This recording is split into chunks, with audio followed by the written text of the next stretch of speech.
Esta regla o esta idea nos indica que si nosotros tuviéramos varios cortes seguidos, secuenciales en una narrativa, si nosotros no tenemos la suficiente variación de una toma a otra, a nuestro siguiente corte, se va a sentir un salto de imagen que puede también confundir al espectador. Básicamente nos rompe la ilusión de la continuidad fílmica. La regla nos indica que mínimo, lo voy a poner así, mínimo la diferencia entre un plano y otro tiene que ser del 30%. ¿Sí? Y esto lo podemos trabajar tanto en escala como en angulación. ¿Sí? Si el ángulo es el mismo, podemos nosotros utilizar entonces un salto completo de toma. ¿Sí? Por ejemplo, justo lo que habíamos platicado aquí, ¿no? De un plano americano, nos saltamos a un plano medio, etcétera, ¿no? ¿Sí? Pero básicamente esa es la idea, ¿no? Si tuviéramos una secuencia de un plano en el cual no existe esta diferencia del mínimo el 30%, pues lo que va a pasar es que vamos a ver el corte, el espectador va a ver el corte de cámara, el corte de la secuencia, y al no existir la suficiente diferenciación entre ambos planos, pues vas a confundir, te va a saltar a la vista inmediatamente, ¿no? Vas a generar un salto, ¿sí? De aquí el nombre, ¿no? El jump cut. Entonces, se va a sentir que salta la toma, pero que algo cambió o algo no cambió, pero va a llegar a confundir al espectador, ¿sí? Entonces, son conceptos también cinematográficos, pues, para tenerlos en consideración. Ahora, hablando ya un poquito más sobre el pipeline que les había, justo lo había mencionado anteriormente, ¿no? Eh, el pipeline de 3D empieza la producción empieza en el modelado, ¿sí? Eso no quiere decir que sea el primer proceso en una producción completa, ¿sí? Recordemos que un proceso de producción involucra pues todas las tres áreas de producción, ¿no? Por ejemplo, ustedes ahí me dijeron un poquito de edición, ¿sí? La edición pues ya es la postproducción, ¿sí? Y la preproducción ya también ustedes ya han trabajado bastante, ¿no? Guiones, hay ciertos procesos, ¿no? Que se deben de realizar para asentar lo que sería un proyecto, narrativo cinematográfico, ¿no? Entonces, solamente para tenerlo así como a grandes rasgos, ¿no? Una producción, recordemos que va a empezar primero asentándose, la preproducción va a empezar, se va a centrar directamente con, pues, asentando, digamos, la narrativa, ¿sí? Sería ese el primer paso. Entonces, la producción, que es lo que a nosotros nos vamos a estar viendo. De hecho, la idea es que justo lo que les había dicho, ¿no?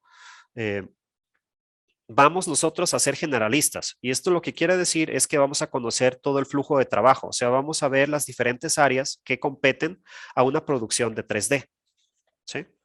Entonces, lo voy a poner así, por ejemplo, a grandes rasgos, ¿no? Eh, Pipeline 3D y empezaría con la preproducción.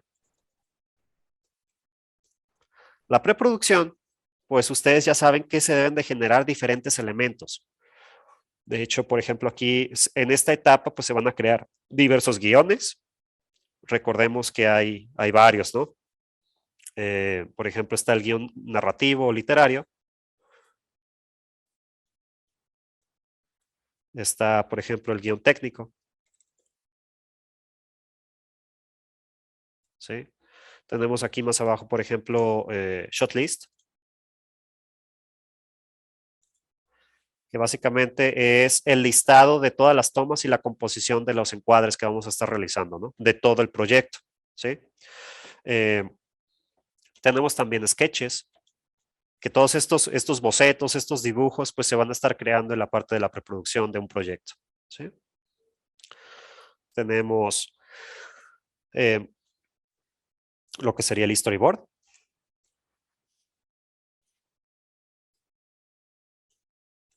que yo le digo que es como si fuera un tipo cómic, ¿no? Básicamente aquí tenemos cuadros que nos están ya narrando una historia ya con una cierta composición, ¿no? Con un cierto encuadre. Entonces, cuando nosotros le damos tiempo a este storyboard, es que recibe el nombre de animático o animática, ¿sí? Donde básicamente tomamos estos cuadros de storyboard y les damos tiempo, ¿sí? Les damos ahí un tiempo, pues ya va a depender mucho, ¿no? De cada proyecto, ¿no? Y de cada toma. Pero una vez que ya tienen este tiempo, justo es lo que les decía, que se hace un salto justo para entrar a la producción 3D y el término de la preproducción es el layout. Y aquí es donde yo les dije, yo trabajé en esta película de animación de stop motion.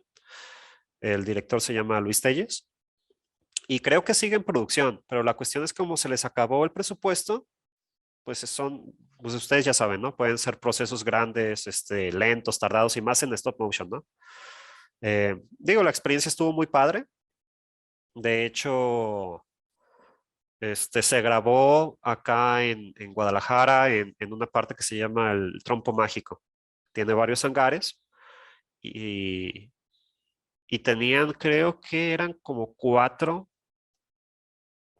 escenarios a la par, ¿sí? Que para un proyecto de esta índole son poquitos. Este, creo, por ejemplo, para El extraño mundo de Jack eran como doce escenarios al mismo tiempo. Entonces son producciones muy grandes, ¿no? Eh, pero este proceso de layout básicamente es el salto de la producción de la preproducción a la producción. Aquí abajo ya sería producción. Producción. Que empezaría con el modelado. Entonces, ¿cómo vamos a empezar con el modelado? Porque también necesitamos, además de los sketches, se tuvieron que haber creado unos elementos que se les conoce como blueprints. Estos blueprints son básicamente los diseños finales que va a tener un objeto o un personaje. ¿Sí? En el caso, lo ideal sería mínimo tener una imagen frontal y una imagen lateral del objeto para conocer su contorno y pues obviamente el grosor y demás y la silueta del objeto, ¿no? Entonces, como en este tipo de proyectos de 3D, de producciones 3D, eh, pues el modelador muchas veces pues no tiene injerencia, ¿no? Sobre el diseño final, ¿no? O sea, ese diseño de tal personaje, de tales objetos y demás, pues pasó por varias revisiones junto al director, con otra serie de personas, ¿no? Hasta llegar a definir cuál va a ser el look final, ¿no? El look estético final que van a tener pues los modelos y personajes y demás, ¿no? Entonces, pues el modelador su chamba es hacer, digamos, esa reinterpretación, hacer ese traslado de la imagen en 2D que les están pasando a tenerlo ya de manera tridimensional. Recordemos, en una producción de 3D, ¿sí? Un pipeline de 3D, ¿sí?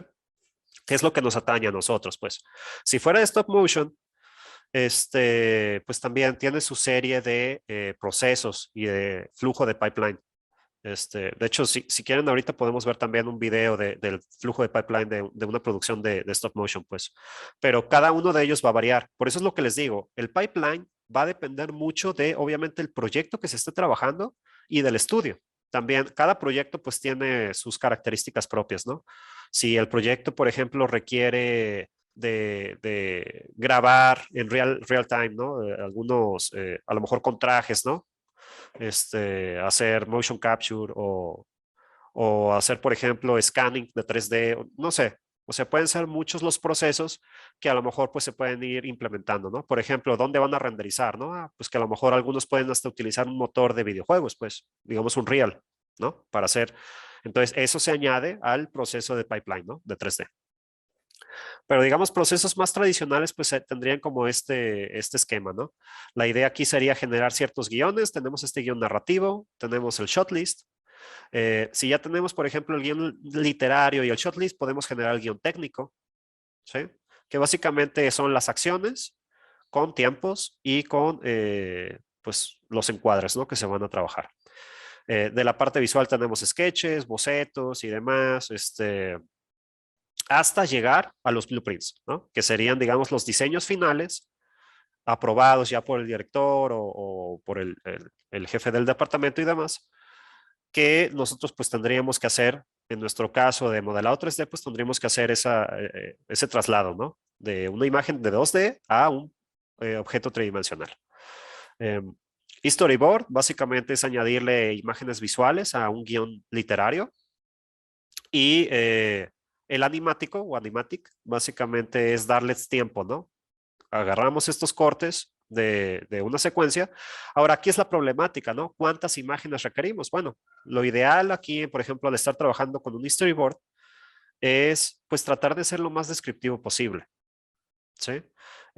Si, por ejemplo, tenemos una secuencia en nuestro proyecto animado, que es a lo mejor una persecución, pues sí, o sea, a lo mejor pues vamos a requerir varios paneles, varios cuadros para poder representar pues esta persecución, ¿no? Y más si ocurren elementos importantes, pues, ¿no? De que el ladrón se escapa, se mete a una casa, salta por un edificio, pues la típica secuencia de acción, ¿no? Que están persiguiendo. Eh, o va a depender mucho, ¿no? Posiblemente nosotros ya hemos visto algunos storyboards o animatics. Por ejemplo, hay unos famosos de Pixar, ¿no? Que casi pues es la película ya hecha, ¿no? Muchas veces hasta le ponen color y demás, ¿no? Que pues dices, es una producción increíble, ¿no? Para tener este proceso de preproducción, ni siquiera ha empezado, ¿sí? Pero ya ustedes ven este proceso, ven este animático y pues se ve sumamente detallado, pues. Esa no es la pretensión y obviamente va a depender mucho de cada estudio, ¿no? Y del personal, ¿no?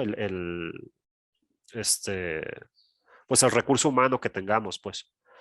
Pero la idea es, pues tratar de describir las escenas, ¿no? Tratar de ser lo más claro posible, pues.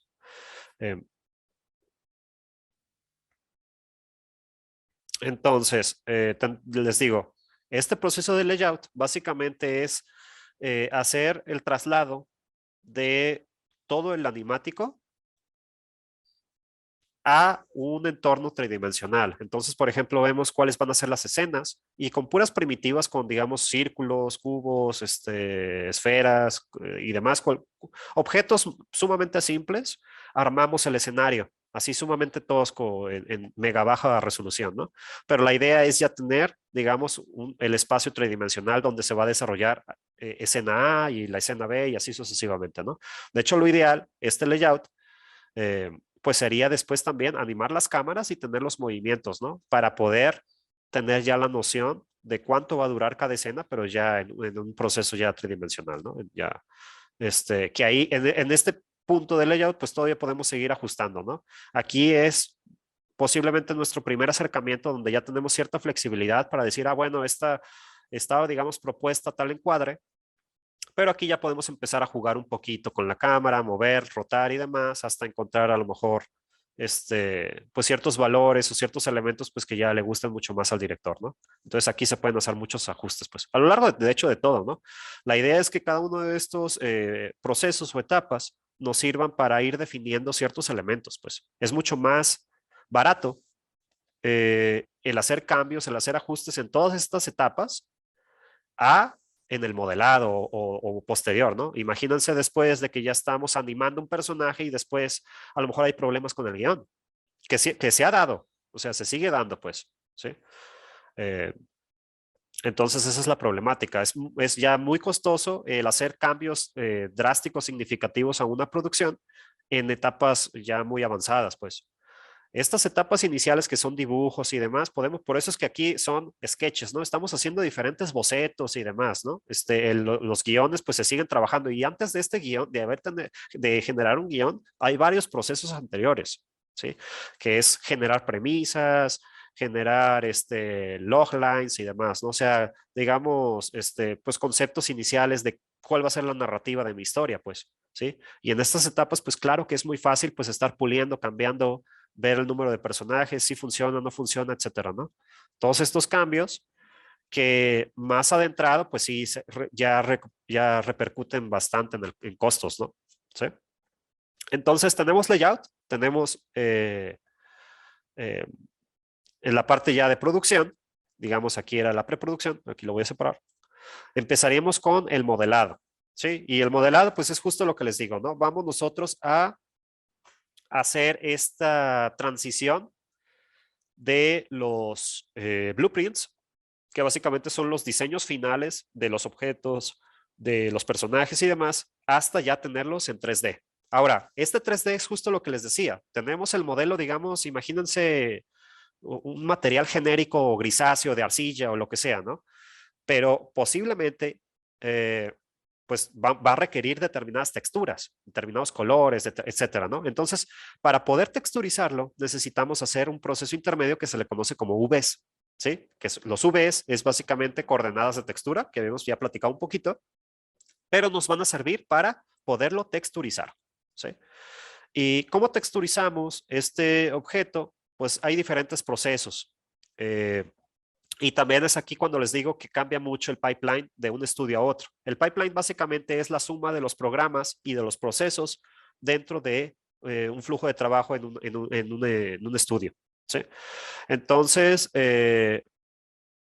si nosotros ya conocemos las generalidades de cómo estar trabajando, ya digamos que tenemos este bagaje de generalista, de decir, bueno, yo puedo hacer ya producciones, digamos, a lo mejor en pequeña escala y demás, pero ya puedo más o menos conocer, ya conozco un poco de todas las áreas que competen de la parte de 3D. Y es justo lo que les decía, ¿no? Después llegamos a otro estudio y a lo mejor ellos utilizan otra serie de herramientas, ¿sí? Que a lo mejor no conocemos. Pues ahí no pasa mucho, ¿no? O sea, solamente es foguearnos un poquito, un par de semanas en esa nueva herramienta, en esos nuevos procesos e incorporarlos al flujo de trabajo, ¿no?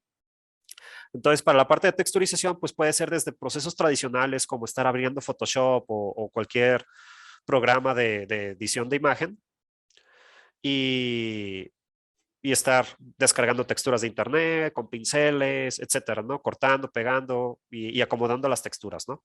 Hasta pueden ser programas ya sumamente orientados a la parte de 3D, ¿no? Por ejemplo, ahorita el más utilizado se llama Substance para texturizar, ¿sí? Substance actualmente es de Adobe. Los que ya conocen más o menos Adobe ya saben que es tiene esta esquema de monetización que es así por meses, ¿no? O sea, rentas como el programa, ¿no? Lo interesante, por ejemplo, de Substance es que también está la versión de standalone, que esa la pueden encontrar ustedes en Steam, ¿sí? Entonces, si se van a decantar mucho por la parte de 3D, yo les recomendaría a lo mejor sí clávense en algún tipo de estos programas. Los más utilizados, además de Maya, es Substance, que es para texturizado, y ZBrush, que también lo van a ver a lo largo de sus carreras, pues. Un colega mío también les va a dar esa materia, pues, que es más como de escultura digital. ZBrush nos sirve muchísimo para generar cierto tipo de mapas que van a dar detalle a nuestros objetos, ¿sí? Lo vamos a platicar más, obviamente, más adelante, ¿no? Pero a grandes rasgos es, si nosotros modelamos un personaje, digamos, en una resolución baja, en este programa como tipo ZBrush, podemos llegar a tal detalle de estar esculpiendo poritos de la piel, ¿no? Podemos estar creando desgaste en la madera, así tallones, óxido en los metales y demás, ¿no? O sea, ese tipo de levantamientos o de imperfecciones que va a tener la superficie las podemos crear con una increíble calidad en este tipo de programas, ¿no? Eh, entonces, se crean los modelos, se trabajan sus UVs, que son coordenadas de textura, se texturiza el objeto y esto es por un lado, ¿sí? La parte de la texturización. Texturización. Por el otro lado, lo voy a poner aquí al ladito, si ya tenemos el modelo, en muchos casos, a lo mejor el modelo pues se va a requerir animar. A lo mejor es un personaje o es un objeto que requiere ciertas animaciones, ¿no? A lo mejor es un cierto personaje. Entonces, para poderlo animar, también hay ciertos procesos que se le conoce como rigging. Y el rigging básicamente es crear un sistema de huesos para un personaje. Nosotros no podemos animar el personaje directamente, necesitamos un sistema que nos permita interactuar con este objeto tridimensional. Entonces, para poder crear este sistema de huesos, la idea es que nosotros tal cual, como si fuera un hueso, ¿no? O sea, le asignamos diferentes elementos que se les conoce tal cual como rigs o huesos y nos van a servir para darle una cierta influencia alrededor de la geometría en la cual circundante, pues. Imaginémonos, por ejemplo, que nosotros modelamos un personaje y pues un personaje puede tener, lo vamos a ver, ¿no? Pero pudiera tener miles y miles de polígonos, de caras, de geometría, ¿sí? Es sumamente complejo para un animador pues estar interactuando con este personaje con tantos y tantas miles de caras. Entonces, es por eso que se crea este sistema de huesos, ¿sí? Imaginémonos en un brazo, o sea, yo tengo un hueso que va de mi hombro al codo y del codo a la muñeca, etcétera, ¿no? Y en las manos, pues a lo mejor tengo mucho más huesos, ¿no? Donde existan todas esta serie de articulaciones, ¿no? Aún así, tener este sistema de huesos, estábamos diciendo que pueden ser miles y miles de caras de geometría, a lo mejor podemos tener una decena o más, bastantes huesos, ¿sí? En un personaje. Y aún así puede ser bastante complejo el estar interactuando, eh, estar moviendo el personaje con esta serie de huesos. Es por eso que se generan un elemento que se le conoce como controladores. Entonces, en lugar de yo estar moviendo los huesos, que a lo mejor puedo tener, les digo, un hueso del hombro al codo y demás, puedo a lo mejor solo tener un solo controlador con el cual muevo todo el brazo. O sea, hago todos los movimientos que requiere el brazo. ¿sí? Entonces ahí ya es mucho más fácil el estar interactuando con este tipo de personajes. Entonces este proceso a lo mejor, una vez modelado el personaje, paralelamente unos colegas suyos, imaginémonos que estamos en un estudio de animación, mandamos el modelo a la parte de texturización. Entonces, era lo que les decía, muchas veces nosotros mismos hacemos los UVs, el que hizo el modelado, ¿sí? Pero si no, pues se mandaría a alguien que hace los UVs y después se va por el área de texturización, ¿no? Y por el otro lado, si se va a animar, pues entonces ya el modelo ya está final, digamos, ya está aprobado y demás, entonces se pasa al área de rigueado. ¿Sí? Que esta rigging pues también tiene varias áreas, pues una vez que se generan los huesos, hay otro proceso que se le conoce como skinning. Lo voy a poner así, que básicamente es el pegado del hueso con la geometría, ¿no? Y hay pues ustedes van a tener posiblemente este tipo de materias, ¿no? Más orientadas a este ramo, pues. Y más, por ejemplo, si después va a tener un rig facial, si va a tener diálogos, por ejemplo, eh, etcétera, ¿no? Hasta que se pasa a animación, ¿sí? Entonces, una vez que está finalizado como este proceso técnico, ya están sus huesos, ya están pegados, ya hay otro proceso aquí que se le conoce como balanceo de músculos y demás, ¿no? De que ya este skinning esté correcto, que cuando movamos un brazo se mueva y no se deforme, que se vea correcto el movimiento, pues ya se pasa al departamento de animación. Entonces la persona de animación pues toma este personaje y pues ya hay ciertos procesos de animación, ¿no? Estar creando los body mechanics y después si va a tener diálogos, pues estar pues haciendo todo este proceso de la animación facial y demás, ¿no? Al final, la animación se termina generando un elemento que se le conoce como caché de animación. Caché de animación. Ahí, animación. ¿Sí? Y este caché de animación nos sirve para ya después a la pura geometría le cargamos el caché de animación y pues ya vamos a tener, digamos, supongamos como el cálculo ya va a estar hecho de la animación. Entonces es para optimizar tiempos. Por el otro lado, aquí arriba en texturización, no solamente es texturizar, también es crear materiales, que se le conoce como shading. La idea aquí es que una cosa es el color que pueda tener el objeto y posiblemente pues nosotros cuando hablamos de mapas, de texturas y demás, pues sí, vamos a pensar en color, en cómo se ve el objeto, ¿no? Si por ejemplo la mesa es de madera, pues la textura de madera y demás, ¿no? Pero esa solamente es una de las texturas que existen en el área de 3D. Hay varias texturas. Ya habíamos platicado justo, por ejemplo, con este tipo de programas como ZBrush que nos generan detalle. Hay un montón de mapas que se pueden estar creando y cada uno tiene una función específica dentro del modelo. ¿sí? Por ejemplo, tenemos un mapa que se llama mapa de especularidad, que ahí la idea es un mapa en blancos y negros, donde blanco va a brillar, negro no va a brillar. ¿sí? Entonces ahí la idea es que nosotros, en base a partir de este mapa de especularidad, tenemos el control de en qué zonas queremos que esté brillando el objeto y qué zonas queremos que estén opacas, ¿sí? Tenemos, por ejemplo, otro mapa que es el mapa de desplazamiento. Es un mapa robusto o pesado que nos genera levantamiento en la superficie en base a una textura. Digamos, el mapa, hay varias variaciones que nos generan este tipo de detalle. Uno es el mapa de desplazamiento, que es como el más pesado. Tenemos otro que se le conoce como mapa de altura, que solamente nos da dos direcciones, hacia arriba o hacia abajo. Tenemos otro mapa que se le conoce como mapa, bump map o mapa de normales, ¿sí? Posiblemente lo hemos visto, es un mapa moradito, de color moradito así extraño, que nos está dando varias direcciones hacia donde queremos que se levante la geometría. La cuestión de esos mapas, por ejemplo, el mapa de altura o el mapa de los normales, se utilizan mucho para videojuegos, porque nos dan muy buen detalle y pesan muy poquito esos mapas. La problemática es que solamente estamos falseando esa información. Si viéramos el objeto de frente, se va a ver súper bien el detalle, ¿sí? Pero en el momento en que nosotros nos posicionamos al ras, imaginémonos que nos ponemos al lado de una pared o al lado de una puerta que veíamos así todo el relieve y demás. Si nos ponemos así de ladito, se va a ver plano la pared o se va a ver plano la puerta o demás, ¿no? Porque realmente no está afectando su geometría, ¿sí?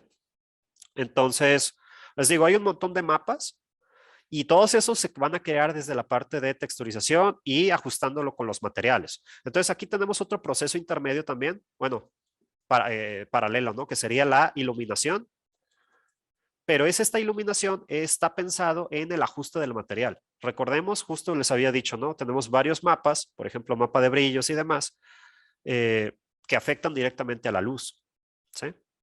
Entonces, si nosotros no tenemos un set de luces con las cuales podemos estar ajustando, pues no vamos a poder darle el acabado final al material. Recordemos que un material tiene muchas propiedades, ¿no? O sea, una cosa son las texturas que hemos estado platicando y otra cosa son las propiedades físicas del material, de qué tanto va a refractar, o sea, cómo va la luz a atravesar el objeto, la superficie, e incidir dentro. Por ejemplo, si fuera un vidrio o si fuera un plástico, no tienen, aun cuando ambos tienen esa propiedad de refracción, no se comportan igual un vidrio y un plástico, ¿sí?